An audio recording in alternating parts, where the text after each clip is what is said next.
In this video, I'm going to answer the question, what is your personal brand statement? And I'm going to give you a formula that you can always use to quickly and easily create a personal brand formula for yourself or for someone else.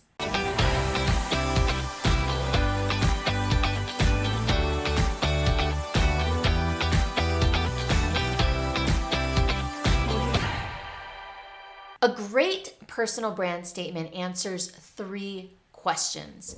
Who do you serve?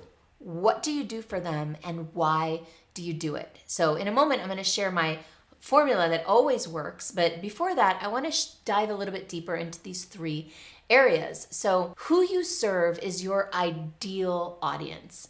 A lot of marketers call this your target audience, and I'm trying to move away from that language because that sounds a little bit violent to me. So your ideal audience are the people that you love to work with, the people who love to work with you, and the people for whom and to whom you can deliver the absolute most maximum value. So once you have clarity on who this ideal audience is, what the demographics are, the psychographics, what the age groups are, who are these people, then you need to dive a little bit deeper into what's the pain, what are their problems that you can help solve. So I like to think about the problems that our ideal clients have in three steps or in three categories. The first category is the problem that they know and admit.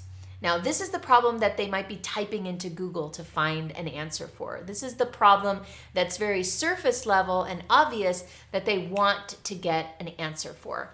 And this is something that you can lead with in your brand statement or in your marketing. But there's another layer deeper, and that is the problem that they know, but they don't admit. Now, this is usually more of an emotional problem, something they don't necessarily talk about. And it's generally related to how the problem makes them feel. So for example, if someone has the problem that they want to grow their business and they want to generate more leads, the emotional problem that they might be facing is that they're exhausted and overwhelmed trying to constantly network to generate leads. Or the emotional problem they might be facing is that they fear sometimes that they're never going to succeed, that they'll never be good enough. And this is something that generally people don't talk about right up front on the surface. So that's the emotional problem. And then the third problem is the problem that they don't even know they have. And a lot of times, and the reason I bring this up in this video about your personal brand statement is that a lot of times people try to sell the problem that people don't even know they have.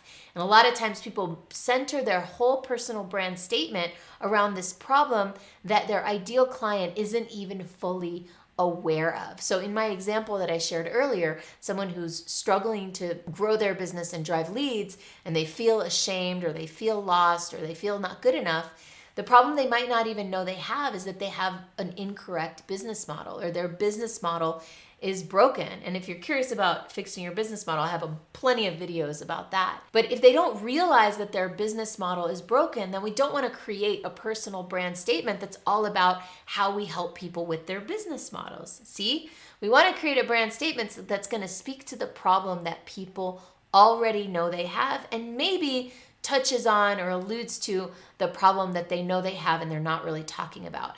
We don't really want to focus too much on the problem they don't, or at all even, on the problem they don't know they have, because probably then your brand statement won't appeal to them and won't resonate with them. So that's part one. Who do you serve and what are the pain points they have? The second component of a brand statement is, what do you do?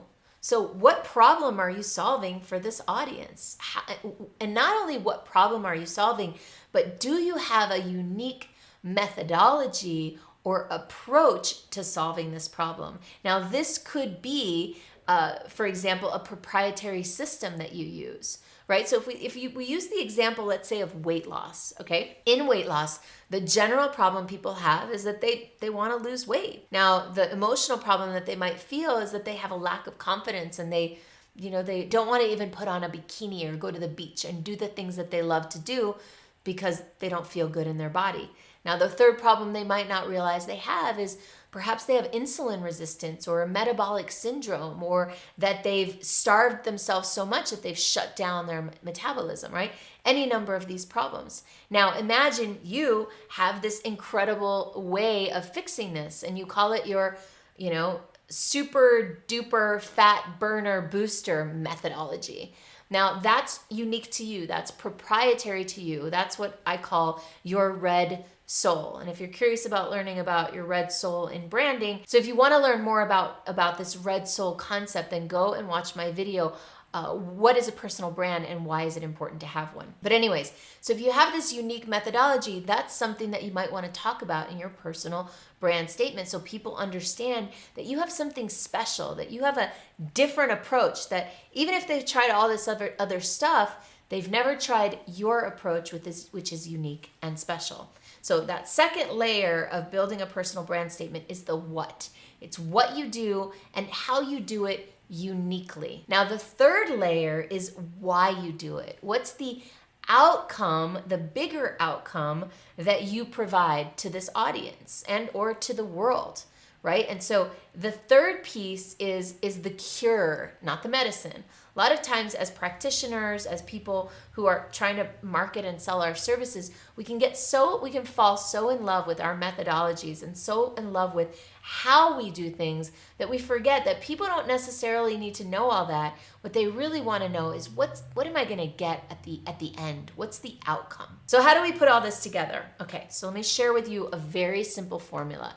And earlier I called it my formula. It's not exactly my formula. I learned it from a mentor who learned it from a mentor who learned it from a mentor. And you've possibly seen it before. But as with most things that I do, I've adapted it and shifted it a little bit to work better for people like us and you, superstars. The formula that I like to do is I help blank. Now this is your who do you serve? I help X achieve this outcome, so this is what you do for them, so that, and this is the ultimate bigger why behind that outcome. So I help X do Y so that Z. I help this audience do this thing so that they can achieve this outcome. So for example, in the weight loss example, and I'm just going to go off the cuff here, I help menopausal women activate their fat burning potential with my unique system, the super duper fat boosting burning yada yada, so that they can feel sexy and confident in their bodies again. So that's I help X do Y so that Z. So I invite you to consider putting these things together and playing, maybe running through this a few times and coming up with a few examples of I help X do Y so that Z, and then find a couple people and try it out on them and try out your new personal brand statement. So if you're curious what my personal brand statement, I've written it down here so that I can read it to you, because I'm always redoing it, and every time that I teach it, I feel the desire to redo my brand statement. So here's my latest, greatest version. I help speakers, authors, experts, thought leaders, and superstars monetize their magic so they can make a living while making a difference. And if that sounds exciting to you, then go ahead and download my free guide, Monetize Your Magic, the playbook. And you can get that by clicking on the link below, and you'll get that right away. Enjoy.